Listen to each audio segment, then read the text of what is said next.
التعليم في مصر ممكن يكون اكتر حاجه مبوظه البلد. التعليم في مصر انا شايفه ان هو محتاج يتطور اكتر. رايي في التعليم في مصر ان التعليم لازم يتحسن، التعليم ده اساس كل حاجه في الدنيا. انا شايفه ان التعليم في مصر محتاج يتصلح قوي. التعليم في مصر ضايع جدا، مفيش تعليم في مصر. التعليم في مصر وحش والمفروض ان هو يبقى منظم اكتر من كده. اغلبيه الناس صغيرين وكبار مش متعلمين. الطلبه بيتعلموا حاجات هما مش بيحبوها. المدرس نفسه مش متعلم يعلم ازاي ان انا اقدر اطور من اداء المدرس نفسه اللي بيوصل لابني المعلومه. وانا نفسي في مدرسه خاصه وبتعلم حاجات انا ما بحبهاش. المدرسه بتاعتي عايزه الحصص تبقى مسليه اكتر. انا نفسي المدرسه تهتم اكتر بالرياضه. نفسي في التعليم ان هو يكون مسلي اكتر من كده، ونفسي يغيروا منهج العربي بتاعنا علشان هو متعب. نفسي يهتموا بالرياضه. نفسي اتعلم ايطالي. المدارس الخاصه مستوى التعليم فيها كويس، لكن الحكومه ما فيهاش تعليم من اساسه يعني. مدرسه حكومه محدش بيتعلم في الفصل. التعليم اللي هو الحكومي ده دلوقتي بقى سيء جدا جدا جدا. غير التعليم البلد دي مش هتتقدم ولا هتبقى احسن ولا هيحصل فيها اي حاجه. مفيش اي امه بتنهض من غير بنيه تعليميه صحيحه. مش هنعمل اي حاجه في الدنيا غير بالتعليم. ساعتها اكيد هنهض ونبقى افضل من دول كتيره بتدرسنا. انا اعرف ان مشروع علمني بيوزع هدوم للاطفال ودي حاجه كويسه. لا ده منظمه عالميه كبيره جدا. مشروع علمني ده ملجأ. مشروع علمني ده اللي بيذاكروا فيه للاطفال. علمني مشروع علمني مدرسه. مشروع علمني ده محو أمنية. مشروع علمني بيعمل رحلات ترفيهيه للاطفال. ملجأ.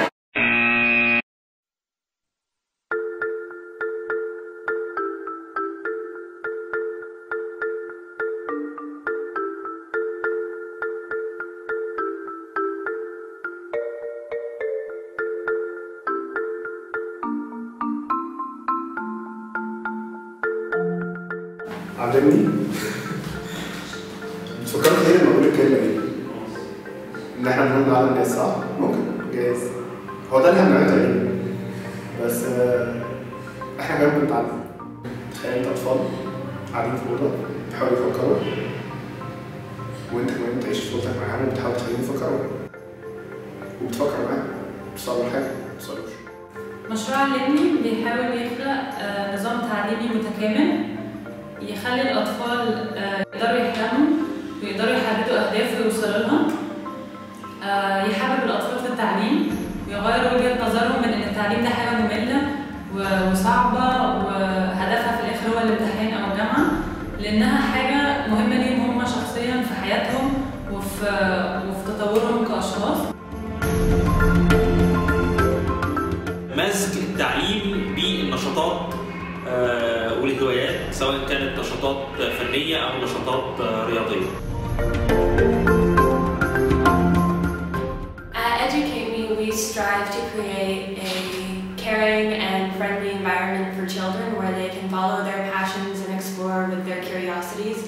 We want to create an educated place where children can explore and answer their own questions and make mistakes without fear of failing. We're there to nurture them and to find creative ways around their learning problems. أول محور نبتدي فيه إن إحنا نتعرف على الأطفال، نخلي الأطفال دول يحددوا حاجات هم نفسهم يتعلموها أو أهداف ليهم في حياتهم. تاني محور نبتدي من خلال الحاجة اللي هم بيحبوها نعلمهم حاجات تانية شايفين إنها أساسية في حياتهم. بنساعدهم في إن هم يكتشفوا طرق مختلفة لأن هم يغطوا تكاليف كل اللي هم عايزين يعملوه بنفسهم.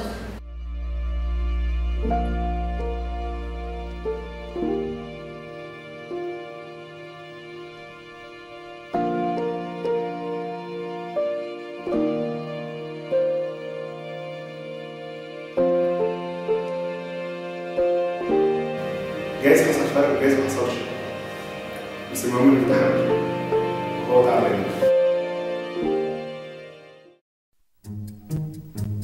عارفه اقول جو دوست يعني. انت عارفه ايه مشروع ايه؟ علمني. هاي. التعليم في مصر عشان الطلاب مش بياخدوا حقهم في التعليم عشان مش فلازم اي حد عشان يعرف. لا التعليم في اغلبيته في مصر ضايع خالص، مفيش تعليم في مصر. ايه عايزه ايه؟ قول رايك يا عم. تعليم ايه بس؟ وبيتي ماتش ده اللي احنا ياسمين في النص قلت بيتي ماتش. ايه ممكن يتعمل عشان يحسن التعليم في مصر؟ ممكن نعمل سندوتشات ان هم يتعلموا يتعلموا ايه بقى؟